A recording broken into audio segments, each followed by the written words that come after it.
En la inmensidad de los cielos, incluso antes de la creación de la humanidad, ocurrió la mayor tragedia de todos los tiempos.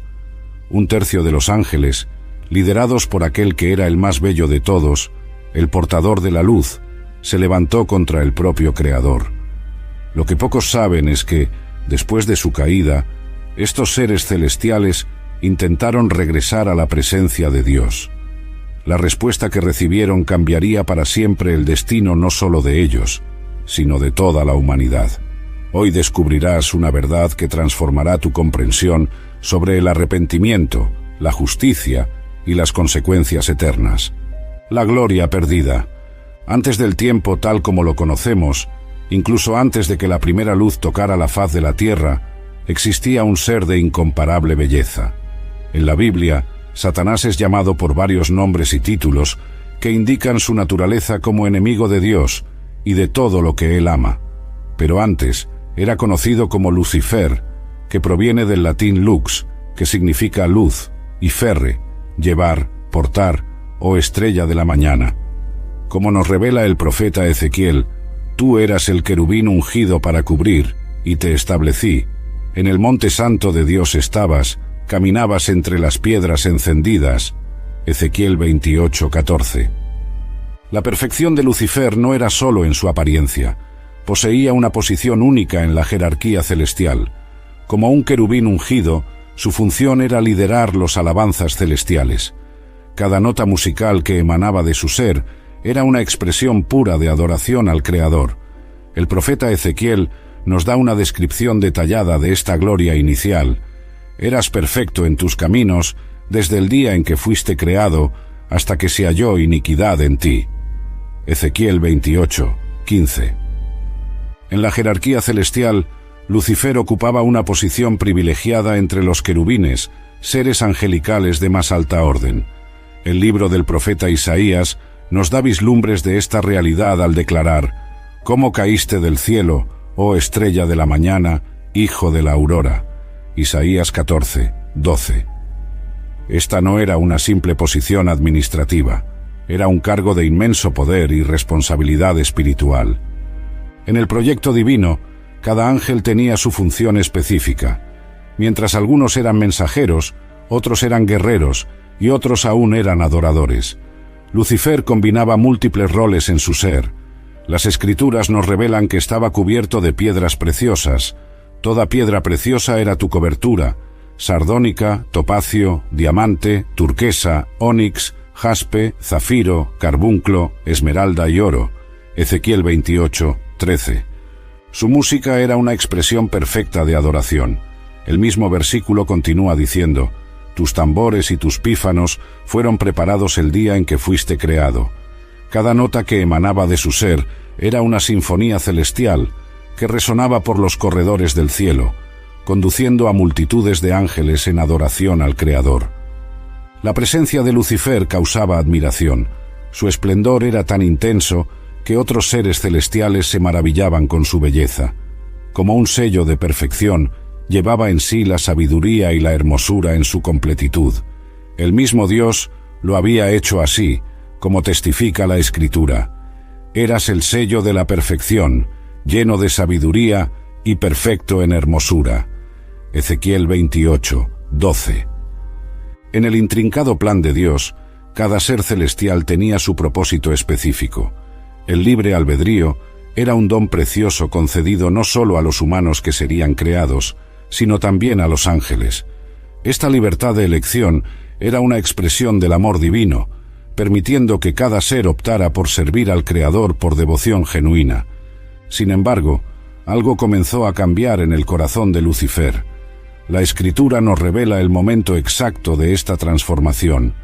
«Se elevó tu corazón por causa de tu hermosura, corrompiste tu sabiduría por causa de tu esplendor». Ezequiel 28:17. Fue un proceso gradual, casi imperceptible al principio. Como una semilla de orgullo plantada en suelo fértil, comenzó a brotar en su interior un deseo perturbador. La posición elevada que ocupaba ya no lo satisfacía.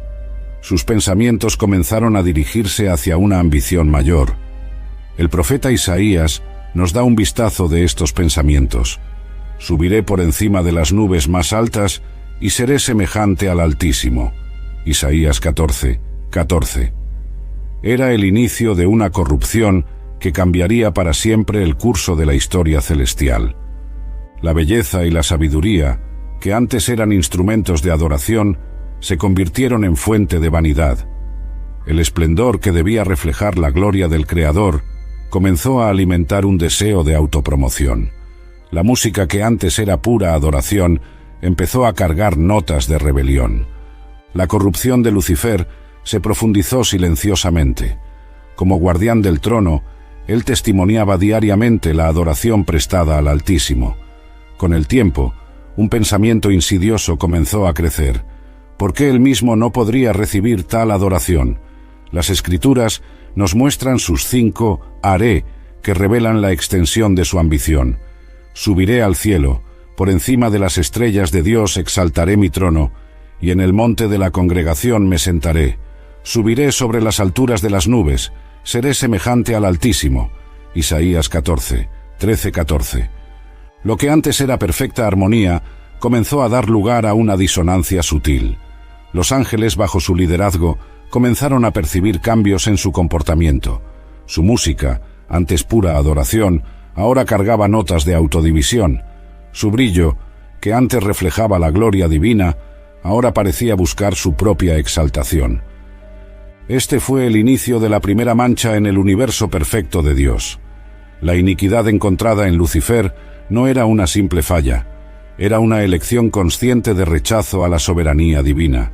Como está escrito, se elevó tu corazón por causa de tu hermosura, corrompiste tu sabiduría por causa de tu esplendor. Ezequiel 28, 17. El plan perfecto de Dios incluía la libertad de elección, pero con ella venía la responsabilidad. La posición privilegiada de Lucifer lo hacía aún más responsable por sus decisiones. Su caída no sería solo personal, afectaría todo el reino celestial y posteriormente toda la creación. El escenario estaba preparado para el mayor conflicto que el universo haya presenciado, una rebelión que cambiaría para siempre el curso de la historia. La gran rebelión. La insatisfacción de Lucifer no permaneció contenida en su propio ser. Como una enfermedad contagiosa, sus ideas comenzaron a propagarse entre las huestes angelicales. Usando su posición de influencia y su extraordinaria capacidad de persuasión, empezó a sembrar dudas sutiles sobre la autoridad divina. El Apocalipsis nos da una dimensión del alcance de su influencia, y su cola llevó consigo la tercera parte de las estrellas del cielo y las arrojó a la tierra. Apocalipsis 12, 4. Un tercio de los ángeles, seres que contemplaban diariamente la gloria de Dios, fueron convencidos de unirse a su causa. La estrategia de Lucifer era sofisticada. No comenzó con una rebelión abierta, sino con cuestionamientos aparentemente inocentes. ¿Por qué los ángeles deberían servir eternamente? ¿No merecerían ellos también ser adorados? ¿No podrían existir múltiples tronos en el cielo? Estas preguntas, como semillas de discordia, encontraron terreno fértil en los corazones de muchos seres celestiales. La persuasión de Lucifer siguió una progresión cuidadosa. Primero, atrajo a los ángeles más cercanos, aquellos que servían directamente bajo su liderazgo en el alabanza celestial. Pronto, el descontento comenzó a propagarse a otras órdenes angelicales, alcanzando incluso a algunos de los seres más poderosos del cielo. Los argumentos eran tentadores. Prometía una nueva orden celestial donde el poder sería compartido. Seremos como dioses, susurraba a sus seguidores. La Escritura nos revela su pensamiento. Subiré al cielo. Por encima de las estrellas de Dios exaltaré mi trono. Isaías 14, 13. Esta no era solo una rebelión contra la autoridad, era un intento de usurpar el propio trono del Altísimo. El ambiente celestial, antes lleno de armonía perfecta, comenzó a dividirse. Por un lado, los ángeles que permanecieron fieles a Dios, liderados por Miguel. Por otro, los seguidores de Lucifer, cada vez más numerosos y audaces en sus planes de rebelión. Como nos relata el libro del Apocalipsis, hubo guerra en el cielo. Miguel y sus ángeles luchaban contra el dragón y luchaban el dragón y sus ángeles. Apocalipsis 12, 7.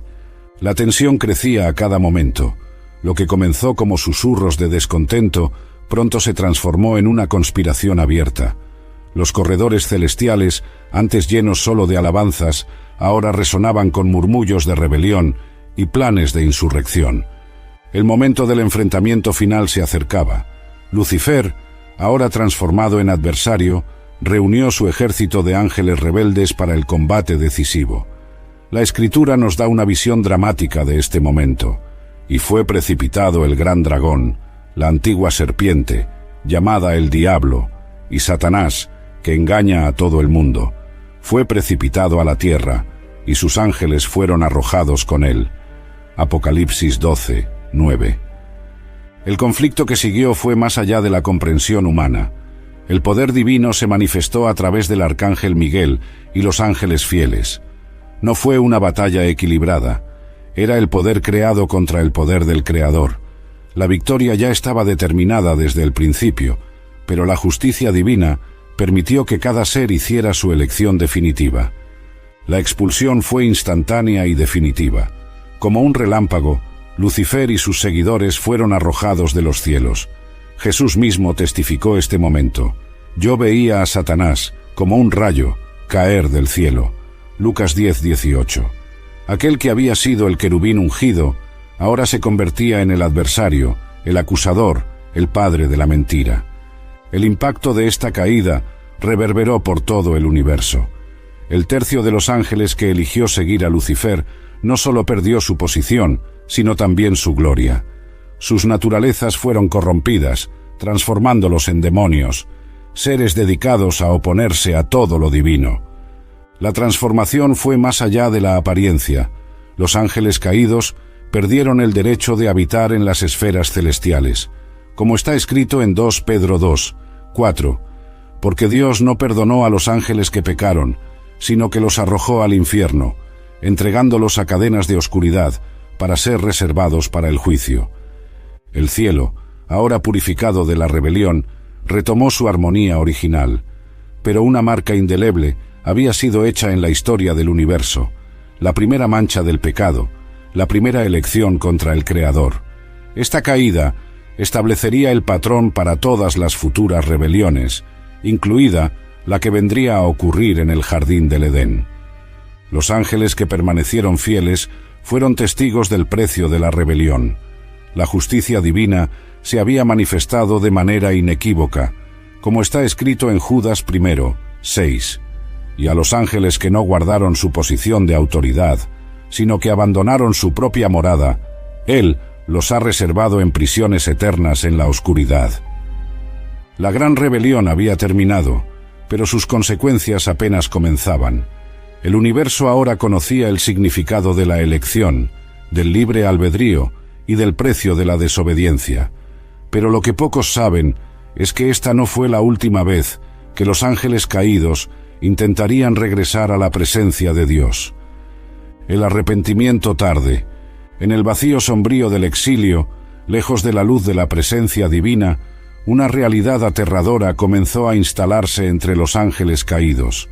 La ausencia de la gloria que antes los envolvía se convirtió en un dolor constante, como está escrito en Judas 1, 6. A los ángeles que no guardaron su posición de autoridad, sino que abandonaron su propia morada, Él los mantiene en tinieblas, encadenados con cadenas eternas. La magnitud de su pérdida se volvió cada vez más clara. Lo que antes parecía una promesa de libertad y poder, se reveló como una prisión de tinieblas. La belleza de Lucifer, ahora conocido como Satanás, se había corrompido. Sus seguidores, que antes brillaban con gloria celestial, ahora eran sombras de lo que fueron. Fue en este momento de profunda conciencia que surgió entre algunos de los ángeles caídos un sentimiento hasta entonces desconocido: arrepentimiento. No un arrepentimiento nacido del amor a Dios, sino del peso insoportable de las consecuencias de sus elecciones. Un grupo de ángeles caídos, atormentados por el peso de su decisión, comenzó a buscar una forma de regresar a la presencia divina. Las Escrituras nos dan indicios de esta realidad cuando mencionan que no siempre el espíritu luchará contra el hombre, Génesis 6:3, estableciendo un principio sobre el tiempo de la gracia. Liderados ya no por el orgullo, sino por la desesperación, estos seres intentaron acercarse al trono celestial. Sus súplicas resonaban en el vacío. No somos dignos, pero imploramos misericordia. Su arrepentimiento, aunque intenso, provenía del miedo al juicio, no del amor genuino al Creador. Sus argumentos eran elaborados. Fuimos creados para adorar. Permítenos regresar a nuestra función original. Ahora conocemos el error de nuestra elección. ¿Nuestra pena ya no fue suficiente? Como está escrito en Hebreos 12:17. Sabéis que, posteriormente, cuando quiso heredar la bendición, fue rechazado, pues no encontró lugar de arrepentimiento, aunque lo buscó con lágrimas. El momento revelaba una verdad profunda sobre la naturaleza del verdadero arrepentimiento. No bastaba con reconocer el error, era necesaria una transformación completa del ser, algo que los ángeles caídos, en su naturaleza corrompida, ya no podían alcanzar. El arrepentimiento tarde. Algunos textos apócrifos y antiguas tradiciones judías sugieren indicios de un posible arrepentimiento de los ángeles caídos. El libro de Enoc, no canónico, pero citado en Judas I, 14:15, menciona que algunos vigilantes, ángeles caídos, pidieron a Enoc que intercediera por ellos ante Dios. Entonces ellos me dijeron: deseamos que intercedas por nosotros ante el Señor, para que Él pueda perdonarnos. 1 Enoc 13, 4-5. En las escrituras canónicas, aunque no hay mención directa de arrepentimiento, encontramos pistas sobre la condición actual de los ángeles caídos en 2 Pedro 2, 4. Dios no perdonó a los ángeles que pecaron, sino que los arrojó al infierno, entregándolos a cadenas de oscuridad para ser reservados para el juicio. El Targum de Job, antigua paráfrasis aramea de la Biblia hebrea, sugiere que cuando los ángeles vieron la creación de Adán, algunos se arrepintieron de su rebelión anterior. Sin embargo, como menciona Judas I, 6, abandonaron su propia morada y ahora están encadenados con cadenas eternas. En el Zohar, un texto místico judío del siglo XIII, hay comentarios sobre los llamados Nefilim, mencionados en Génesis 6, 1-4, sugiriendo que algunos de estos seres lamentaron su caída. El texto describe su deseo de regresar a la santidad original, pero indica que tal retorno era imposible debido a la naturaleza de su transgresión. El Testamento de los 12 Patriarcas, texto pseudoepigráfico del siglo II a.C., también habla sobre ángeles que se arrepintieron de sus acciones, pero se encontraron atrapados en un estado irreversible, como reflejo del aviso en Hebreos 6, 4-6. Es imposible traer de vuelta al arrepentimiento a aquellos que una vez fueron iluminados. La tradición cristiana primitiva, a través de escritos de Orígenes, 185 a 254 d.C., sugiere que algunos ángeles caídos reconocieron su error, pero su naturaleza transformada les impedía regresar a la presencia divina. Esta interpretación se alinea con el principio bíblico encontrado en Apocalipsis 22, 11. Quien es injusto, que haga injusticia aún; quien es sucio, que se ensucie aún. La severidad de este juicio se refuerza en Mateo 25, 41, donde Jesús habla del fuego eterno, preparado para el diablo y sus ángeles, indicando la naturaleza definitiva de su sentencia. En los textos de los padres de la Iglesia primitiva, como Justino Mártir, 100 a 165 d.C., encontramos referencias a ángeles que, después de su caída, intentaron reconciliarse con lo divino. En su segunda apología, Justino sugiere que algunos de estos seres reconocieron la futilidad de su rebelión. Un aspecto interesante se encuentra en el Libro de los Jubileos, texto del siglo II a.C., que narra cómo algunos de los ángeles caídos observaban con angustia la adoración prestada a Dios por los ángeles fieles, recordando su antiguo estado de gloria.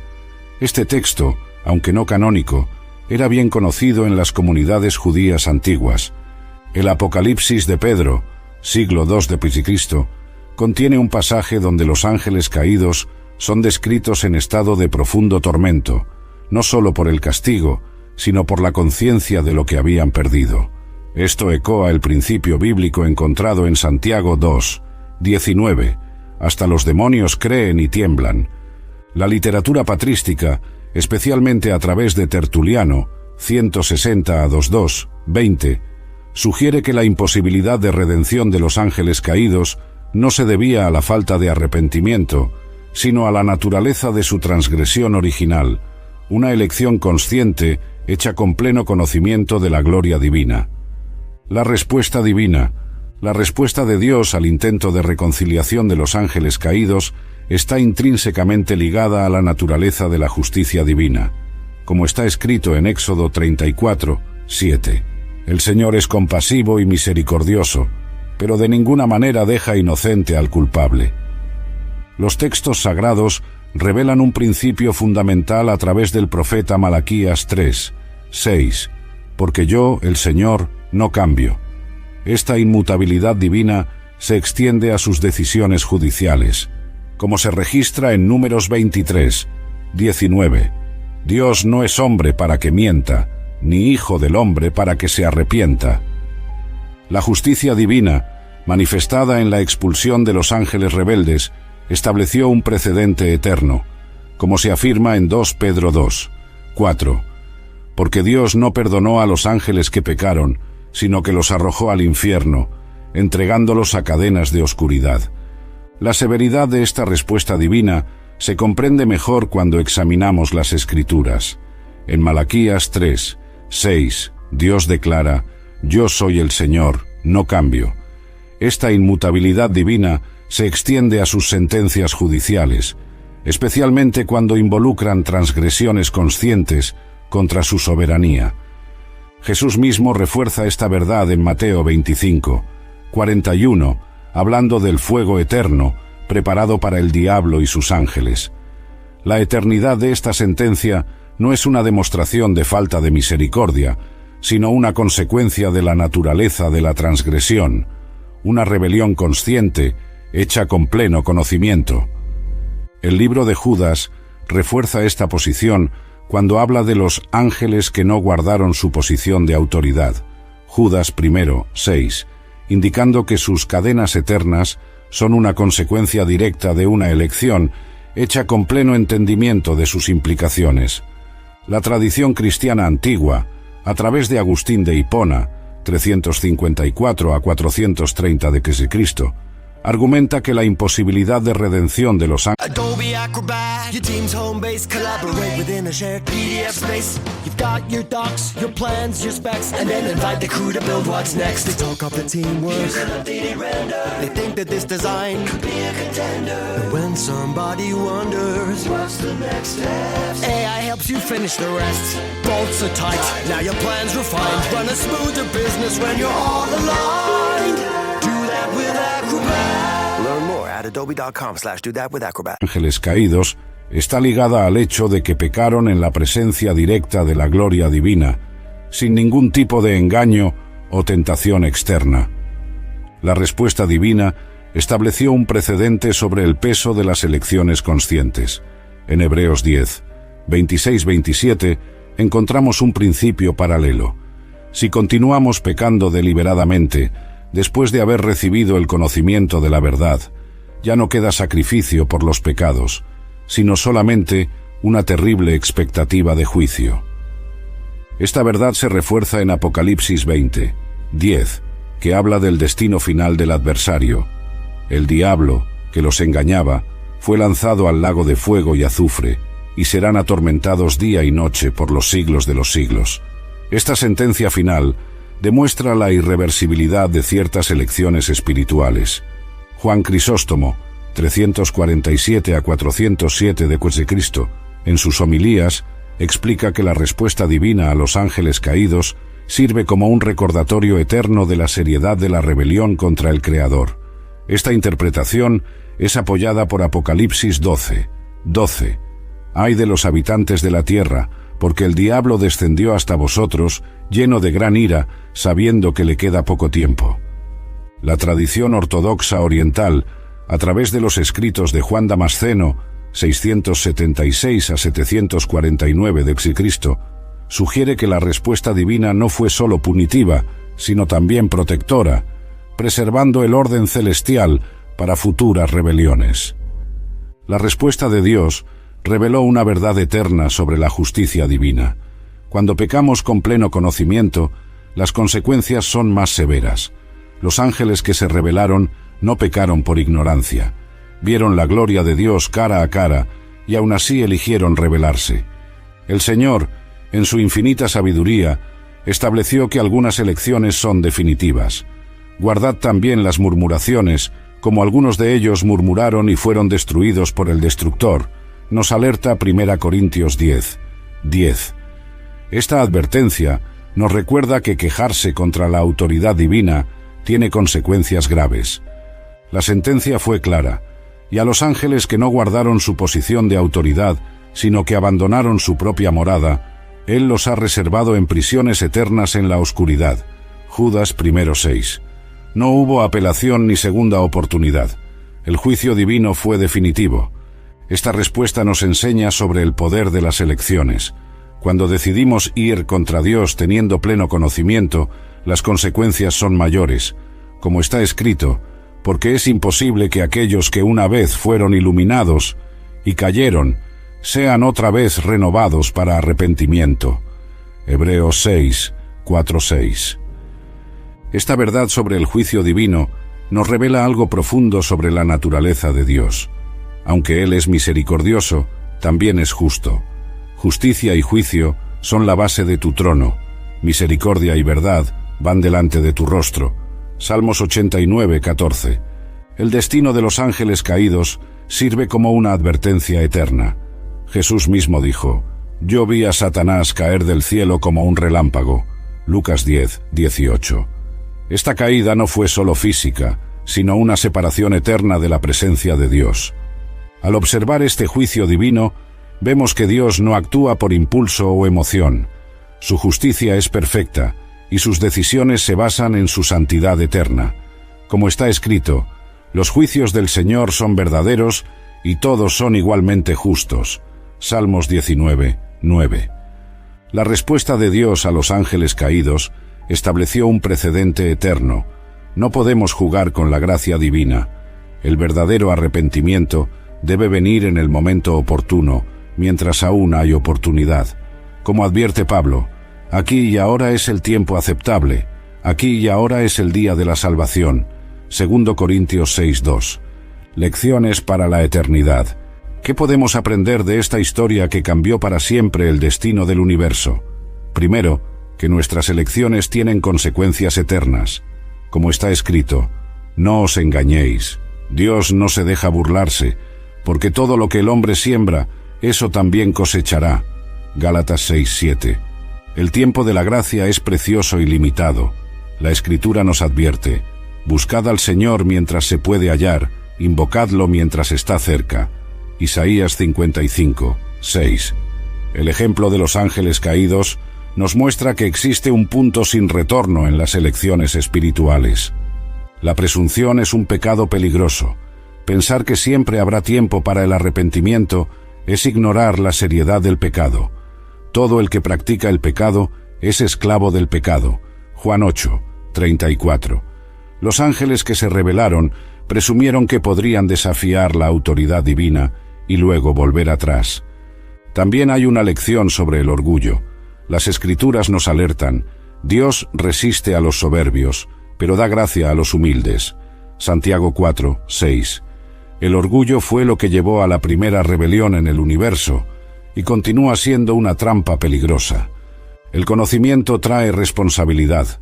Como Jesús enseñó, ese siervo que conoce la voluntad de su Señor y no se prepara ni actúa conforme a su voluntad, recibirá muchos azotes. Lucas 12:47. Cuanto mayor es el conocimiento de la verdad, mayor la responsabilidad ante ella. Esta historia nos enseña sobre la importancia del arrepentimiento genuino. No basta con arrepentirse solo por las consecuencias. El verdadero arrepentimiento nace del reconocimiento del pecado y del deseo sincero de cambio. Como está escrito, porque la tristeza conforme a Dios produce arrepentimiento para la salvación. 2 Corintios 7, 10. Finalmente, aprendemos sobre la inmutabilidad de la palabra de Dios. El cielo y la tierra pasarán, pero mis palabras jamás pasarán. Mateo 24, 35. Cuando Dios establece un juicio, permanece para siempre. Estas lecciones antiguas resuenan hasta hoy como una advertencia solemne. Nuestra generación, viviendo en los últimos tiempos, necesita estar especialmente atenta.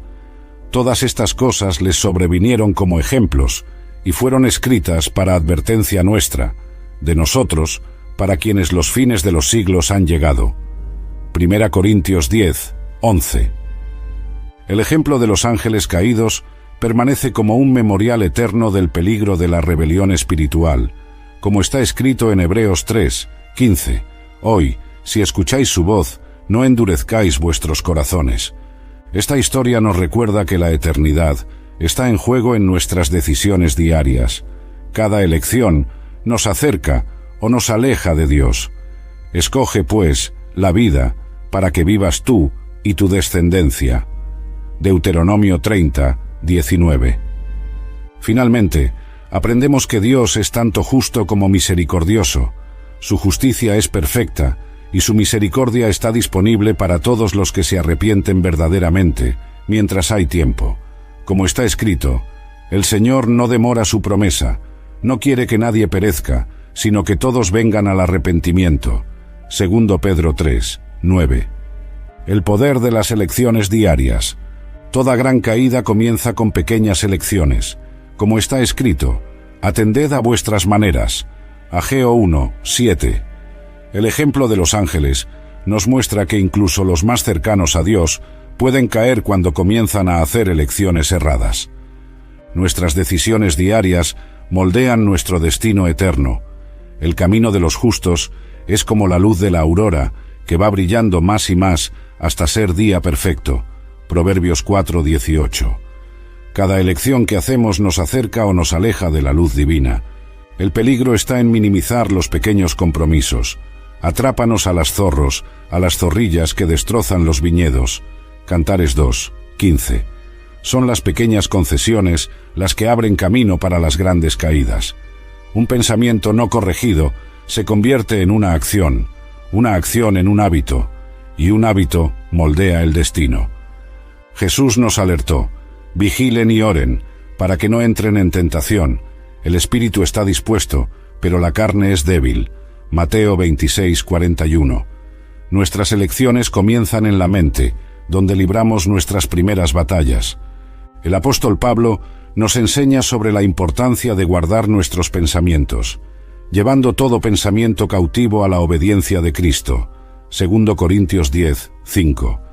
Así como los ángeles que cayeron comenzaron su rebelión con pensamientos de orgullo, nosotros también necesitamos vigilar nuestra mente. Cada decisión tiene un peso eterno. ¿No sabéis que a quien os presentéis por siervos para obedecer, sois siervos de aquel a quien obedecéis? Romanos 6, 16. Nuestras elecciones revelan a quién verdaderamente servimos. La sabiduría está en aprender de los errores de los demás. Como está escrito, el prudente ve el mal y se esconde, pero los simples pasan de largo y reciben la condena. Proverbios 22, 3. La historia de los ángeles caídos nos sirve de advertencia para ser vigilantes en nuestras decisiones diarias. Vigilancia espiritual. Sébense sobrios vigiando, porque vuestro adversario, el diablo, anda como león rugiendo, buscando a quien devorar. 1 Pedro 5, 8. La vigilancia espiritual no es una opción, es una necesidad urgente para los tiempos que vivimos. Nuestra batalla no es contra carne y sangre.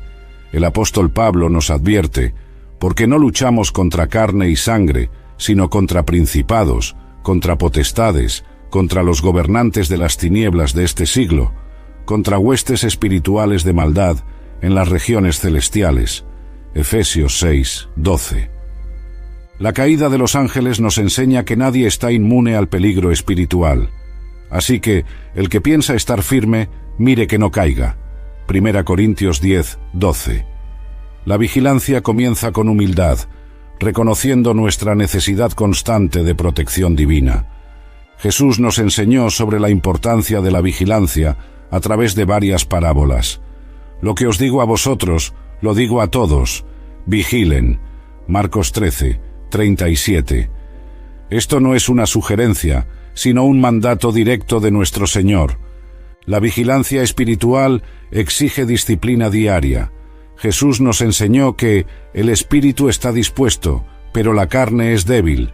Marcos 14, 38. Por eso necesitamos desarrollar hábitos que fortalezcan nuestra vida espiritual. El primer aspecto de la vigilancia es la oración. Perseverad en la oración, velando en ella con acción de gracias. Colosenses 4:2. La oración nos mantiene conectados con Dios y alertas a los peligros espirituales. El segundo es el estudio de la palabra. Examinad las Escrituras, porque vosotros pensáis tener en ellas la vida eterna. Juan 5, 39. El conocimiento de la verdad nos protege del engaño. Como está escrito en Salmos 119, 11, guardé tu palabra en mi corazón para no pecar contra ti. La comunión con otros creyentes también fortalece nuestra vigilancia, no dejando de congregarnos, como algunos tienen por costumbre, sino exhortándonos unos a otros. Hebreos 10, 25. Necesitamos unos de otros para permanecer alertas. El ejemplo de los discípulos en el jardín de Getsemaní nos sirve de alerta. Cuando debían estar vigilando con Jesús, se durmieron, y el Señor les preguntó: ¿Ni una hora pudisteis vigilar conmigo? Mateo 26, 40. La guerra espiritual. Nuestra batalla es una guerra que comenzó en los cielos y continúa hasta hoy. Pablo nos revela en Efesios 6, 12, porque no luchamos contra carne y sangre, sino contra principados, contra potestades, contra los gobernantes de las tinieblas de este siglo, contra huestes espirituales de maldad en las regiones celestiales. Esta guerra exige preparación. Así como un soldado no va a la batalla sin estar preparado, nosotros no podemos enfrentar fuerzas espirituales sin la armadura adecuada. Vestíos de toda la armadura de Dios, para que podáis estar firmes contra las asechanzas del diablo. Efesios 6, 11. Cada pieza de la armadura tiene su propósito. El cinturón de la verdad nos protege contra las mentiras. La coraza de la justicia guarda nuestro corazón. Los pies calzados con la preparación del Evangelio nos mantienen firmes. El escudo de la fe apaga los dardos encendidos. El casco de la salvación protege nuestra mente. La espada del Espíritu, que es la palabra de Dios, es nuestra arma de ataque. Jesús nos mostró cómo usar la palabra contra el enemigo. Cuando fue tentado en el desierto, respondió siempre con: está escrito. Mateo 4, 4, 7, 10. Nuestra victoria depende del conocimiento y uso correcto de las Escrituras. La guerra espiritual comienza en la mente, porque las armas de nuestra milicia no son carnales, sino poderosas en Dios para la destrucción de fortalezas, destruyendo argumentos y toda altivez que se levanta contra el conocimiento de Dios. 2 Corintios 10, 4, 5. Esta guerra espiritual es más profunda de lo que muchos imaginan. Examinemos detalladamente cada aspecto de esta batalla que enfrentamos. Principios fundamentales de la guerra espiritual. Nuestra posición en Cristo es fundamental, y vivificó, estando vosotros muertos en vuestras ofensas y pecados. Efesios 2:1. Esta nueva vida nos coloca en posición de autoridad espiritual, como está escrito, y nos resucitó juntamente con Cristo, y nos hizo sentar en los lugares celestiales en Cristo Jesús. Efesios 2:6. El campo de batalla primario es la mente. Nuestros pensamientos son objetivos constantes, porque las armas de nuestra milicia no son carnales, sino poderosas en Dios para la destrucción de fortalezas, destruyendo argumentos y toda altivez que se levanta contra el conocimiento de Dios. 2 Corintios 10, 4, 5. Estrategias del enemigo. El adversario usa tácticas antiguas pero efectivas. Desde el Edén, su estrategia principal es cuestionar la palabra de Dios. Así dijo Dios. Génesis 3, 1. Es llamado padre de la mentira, Juan 8, 44, porque su principal arma es el engaño.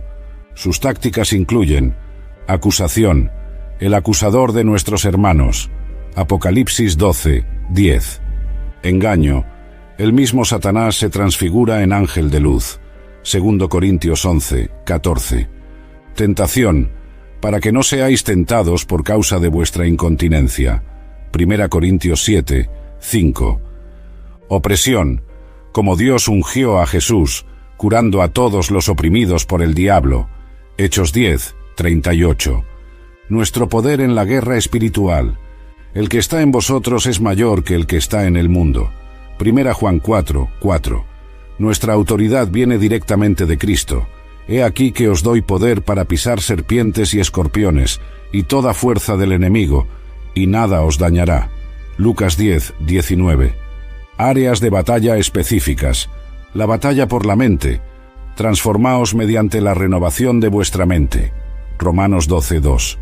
Necesitamos guardar nuestros pensamientos y alimentarlos con la verdad de la palabra. La batalla por las emociones. El corazón es engañoso más que todas las cosas. Jeremías 17, 9. Nuestras emociones pueden engañarnos, por eso debemos anclarlas en la verdad bíblica. La batalla por la voluntad. Porque Dios es quien opera en vosotros tanto el querer como el hacer. Filipenses 2, 13. Nuestra voluntad debe estar alineada con la voluntad de Dios. Las armas de nuestra guerra. La palabra de Dios. La palabra de Dios es viva y eficaz, y más cortante que cualquier espada de dos filos. Hebreos 4:12. Es nuestra principal arma ofensiva. El nombre de Jesús. Para que al nombre de Jesús se doble toda rodilla. Filipenses 2:10. Tenemos autoridad en su nombre. El poder del verdadero arrepentimiento. El sacrificio aceptable a Dios es un espíritu quebrantado. Al corazón contrito y humillado no despreciarás, oh Dios. Salmos 51:17. El verdadero arrepentimiento es más profundo que el remordimiento o la tristeza por los errores cometidos. El arrepentimiento bíblico implica un cambio completo de mente y dirección. La palabra griega metanoia significa literalmente cambio de mente. Jesús comenzó su ministerio predicando: arrepentíos porque el reino de los cielos ha llegado.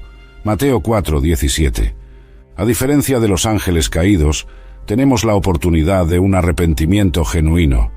Si confesamos nuestros pecados, Él es fiel y justo para perdonarnos los pecados y limpiarnos de toda maldad. 1 Juan 1:9. El verdadero arrepentimiento produce frutos. Juan el Bautista advertía: produced, pues, frutos dignos de arrepentimiento. Mateo 3:8. No son solo palabras o emociones, es una transformación real que afecta nuestras acciones. La transformación del verdadero arrepentimiento puede verse en la vida de David. Después de su pecado con Betsabé, su corazón fue quebrantado. Crea en mí, oh Dios, un corazón limpio, y renueva en mí un espíritu recto. Salmos 51:10. El ejemplo del hijo pródigo nos muestra los elementos del verdadero arrepentimiento. Volviendo en sí, Lucas 15:17, reconoció su error, sintió un pesar genuino, cambió de dirección y regresó al Padre con humildad. A diferencia del remordimiento de Judas, que lo llevó al desespero, el arrepentimiento de Pedro lo llevó a la restauración, y saliendo de allí, lloró amargamente. Mateo 26:75. Su verdadero arrepentimiento lo preparó para un ministerio poderoso. El verdadero arrepentimiento incluye reconocimiento sincero del pecado, tristeza conforme a Dios, 2 Corintios 7:10, confesión específica, cambio de comportamiento, restitución cuando es posible. La promesa divina permanece: si mi pueblo, que se llama por mi nombre, se humilla, ora, busca mi rostro y se convierte de sus malos caminos, entonces yo oiré desde los cielos, perdonaré sus pecados y sanaré su tierra. 2 Crónicas 7:14. Preparación para la eternidad. Prepárate, oh Israel, para encontrarte con tu Dios. Amós 4, 12. La eternidad está más cercana hoy que ayer, y nuestra preparación es urgente. El ejemplo de los ángeles nos enseña que decisiones eternas exigen preparación constante. Así que cada uno de nosotros dará cuenta de sí mismo a Dios. Romanos 14, 12. Nuestra preparación implica vigilancia espiritual. Vigilen y oren, porque no saben cuándo llegará el tiempo. Marcos 13, 33. Santificación diaria. Sigan la paz con todos, y la santificación, sin la cual nadie verá al Señor. Hebreos 12, 14. Fidelidad en las pequeñas cosas. Fuiste fiel en lo poco, sobre lo mucho te pondré. Mateo 25, 21. Desarrollo del carácter.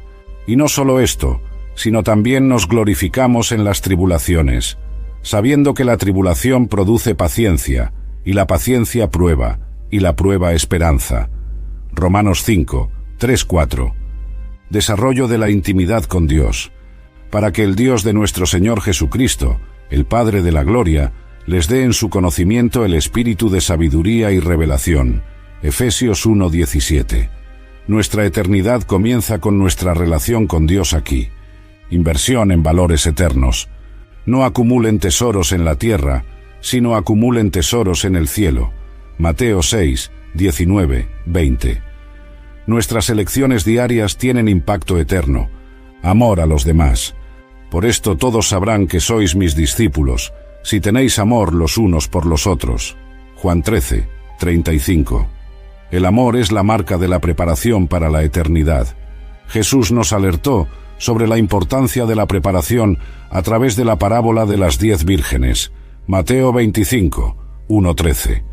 Las prudentes estaban preparadas con aceite extra, simbolizando una vida espiritual profunda y consistente. El apóstol Pablo vivió con esta conciencia.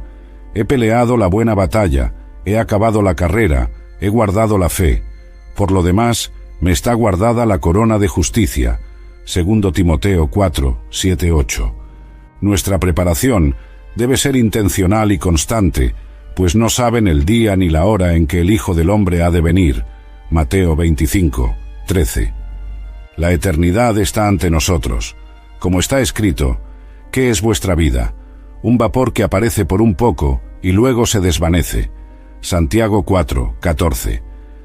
Nuestra preparación determina nuestro destino eterno. El ejemplo de los ángeles que cayeron nos sirve de alerta solemne. Tuvieron una única elección que determinó su eternidad. Nosotros, por la gracia de Dios, tenemos la oportunidad de arrepentimiento y cambio mientras hay tiempo. He aquí que vengo sin demora. Guarda lo que tienes, para que nadie tome tu corona. Apocalipsis 3, 11. Esta es nuestra urgente responsabilidad. Mantenernos vigilantes, preparados y fieles. La eternidad no es el fin, es solo el comienzo. Para aquellos que se preparan, hay una promesa gloriosa. Las cosas que el ojo no vio, ni el oído oyó, ni subieron al corazón del hombre, son las que Dios ha preparado para los que le aman. 1 Corintios 2, 9. Por lo tanto, hermanos míos amados, estad firmes y constantes, abundando siempre en la obra del Señor, sabiendo que vuestro trabajo en el Señor no es en vano. 1 Corintios 15, 58.